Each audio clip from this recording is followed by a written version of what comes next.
Good morning जय जगन्नाथ। आम पूरा सकाळु सकाळु बाहरिकी पूरा समस्ते बाहरिकी आसचु बुलाबुली करने जीव बोलिकी।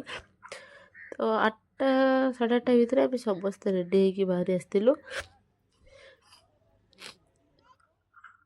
तो से फैमिली चिन्निबा फैमिली आम आसलु जेहेतु बुधवार था या छुट्टी अच्छी। चिन्निबा सब कहे चलो मिसिकी गोटे बुलिया बुझे आम सब एक एका पड़ो। तो आम आसिकी ऑटो धरिकी मेट्रो आसी पहुँचलु। सकाल सकाल तो समस्त ऑफिशियली व्यस्त सब पूरा प्रबल भिड़ थिला। तो जेहेतु आमर लास्ट स्टॉपेज थिला तो आमको बसवाई सीट बहुत कष्ट ही मिलता।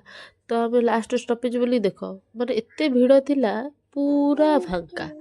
तो आम लास्ट स्टॉपेज आम आसिकी लास्ट रे ओह्लैबू तापर आगू आउ मेट्रो जीवनी। तो से पूरा फांका हो गलानी जार अच्छे 2-3 जन मात्र अच्छा। आम तो जेहेतु ठाकुर को दर्शन पर आसचु तो आम लास्ट स्टेशनटा तो आम ये बसिक मजा मस्ती चलची गपसप चलची। तो पूरा मेट्रो पूरा फांका तो निज मेट्रो भाया चलचु। फाइनाली आम आसिकी लास्ट स्टेशन आम ओह्लै पड़ू क्या आम जो बुलापी आसचु तो से जगार आम पहुँची सारीचु। तो टिके बाट एपट सेपट जेहेतु ये बहुत दिन पर आगुरी आसुले तो 15 वर्ष पर